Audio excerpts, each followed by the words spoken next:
Welcome, welcome, welcome to episode 341 of the show with no name. I'm your humble host, Nick, and in today's episode, we're going to be exploring this old, little forgotten farmer pioneer cemetery out here in the middle of nowhere in Washington State. I got a number of people to talk about that are buried in this cemetery and a number of interesting stories for you guys. So let's get into it. The Frans Cemetery's history reflects the broader narrative of settlement and community formation in Lincoln County, Washington. The cemetery is located near Harrington, a small town established in the late 19th century as agriculture and the Northern Pacific Railway transformed the area. Settlers were drawn to Lincoln County for the promise of farmland, and many, including the Frans family that this cemetery is named after, established homesteads and small farming communities in the area. This cemetery initially served the Frans family and other nearby settlers and their families.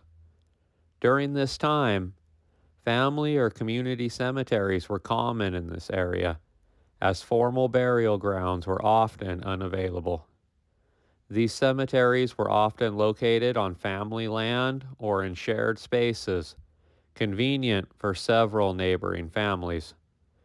But as more settlers arrived, the cemetery grew to accommodate numbers of other families from the surrounding areas.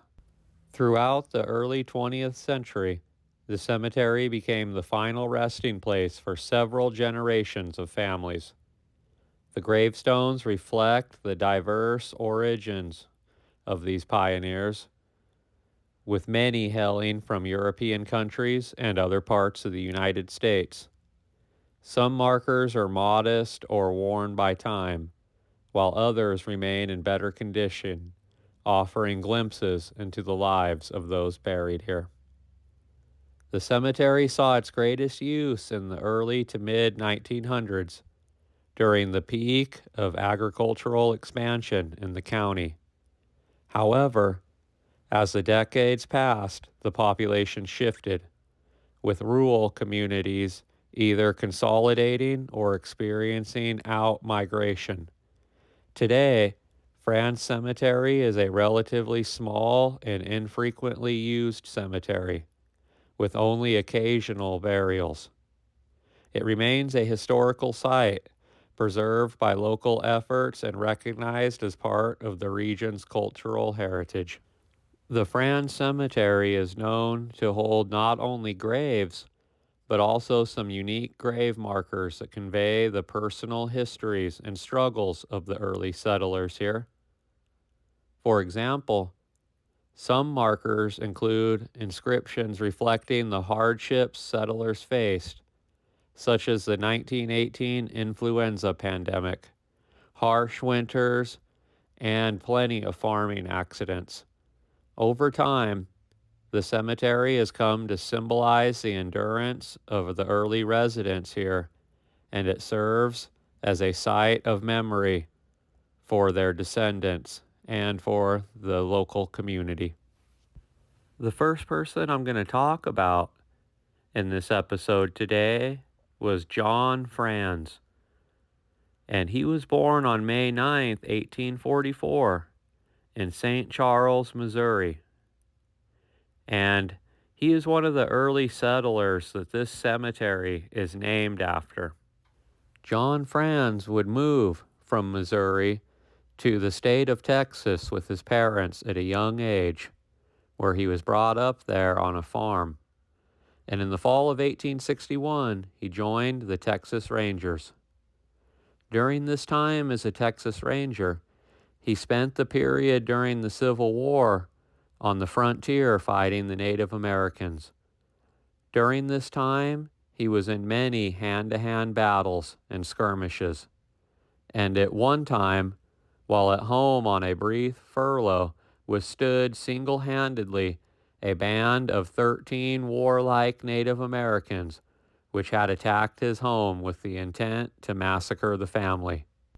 He married a woman named Mary, and they would inevitably have 5 kids together. In 1879, he moved to Walla Walla and finally arrived after much difficulty, principally caused by skirmishes with Native Americans along the way. The journey consumed 6 months, and it was in the early autumn when the family arrived to its destination.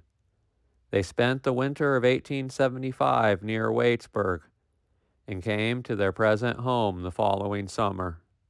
While arriving to their homestead 4.5 miles northwest of Egypt, Washington in the year 1880, they were among the first settlers in this vicinity.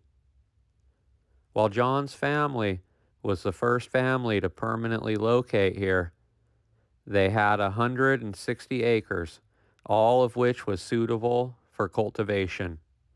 It was well improved and abundantly stocked with all the necessary domestic animals with which to successfully carry on the business of farming. Both Mr. and Mrs. Frans were devoted members of the Methodist Church, and the family is one of the most highly respected families in the community.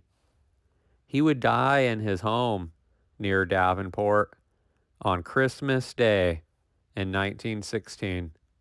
He was 72 years old, and he was one of the most respected men in the area. I know he's buried here in this cemetery next to his wife, but as far as any of their children go, I'm not too sure if any of them are buried here. I know he has one son of his 9 that's buried in the Egypt cemetery, and he drowned when he was a young man. But my hunch is most of his children grew up and started living their own lives and moved elsewhere and are buried in other cemeteries, which is pretty normal around here.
Freddie Zeal was born sometime in August of 1887 in Washington State, and he would pass away on November 24th, 1902.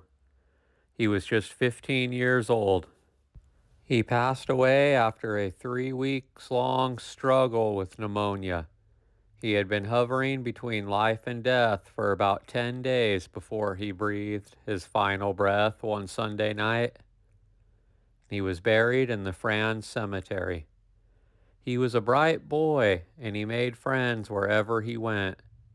This was demonstrated by the large number present at his funeral, it being the largest that had occurred in the area for years.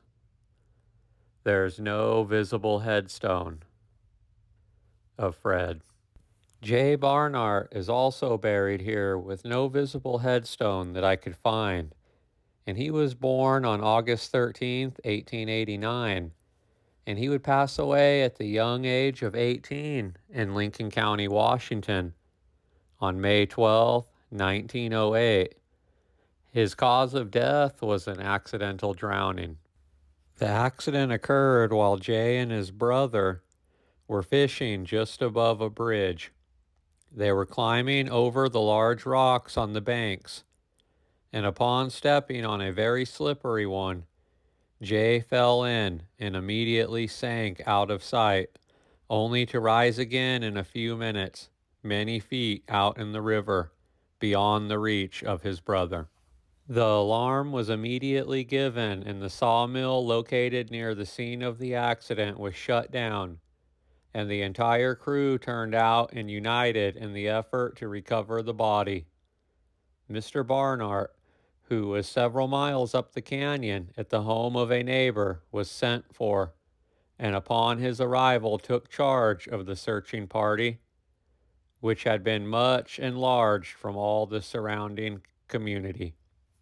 The boy's body was recovered, and he was interred at the France cemetery. The tragedies would continue for the Barnhart family, though. Jay's father, Sylvester Barnhart, who was born May 20th, 1854 in Ohio, would tragically pass away 3 years after his son on June 28th, 1911 at Fort Spokane, and he was just 57 years old when he passed away. Death claims Barnhart of Egypt. The Lincoln County Times, Davenport, Washington, 1911, reports a small donkey engine pushing a train of dump cars used in the construction of the Washington Water Power Company's new dam at Long Lake completely passed over the body of Sylvester Barnhart on Wednesday morning at about 10 o'clock, severing the head, both legs, and one arm from the body and causing instant death. Sylvester was a resident of Egypt, his farm being about 4 miles from the Egypt store, and none of the men at the dam were able to explain the accident. Barnhart was riding on the front cars, which were filled with dirt to be dumped in the dam, and evidently fell off, the entire train passing over his body before it was known. The coroner investigated the accident and turned the body over to the undertaker. The deceased was about 57 years old, and he leaves a wife and 7 children in destitute circumstances. He had been working at the dam for some time, and at the time of the accident, he had had 1 month's salary due to him, which will be turned over to the family, and his employers now have a representative in Egypt arranging for the funeral and to supply the family with needed provisions, which expenses they are going to meet. The oldest boy of the family had been drowned in the Spokane River some 2 or 3 years ago, leaving none of the other children old enough to support the family. I hope you guys enjoyed my episode on the Frans Cemetery today. I do have one more person that I want to talk about, but it's a rather long story, involving a murder and whatnot. So I've decided I'm going to make it my own little bonus episode in the future. Anyways, I'll see you guys in the next one. Thank you.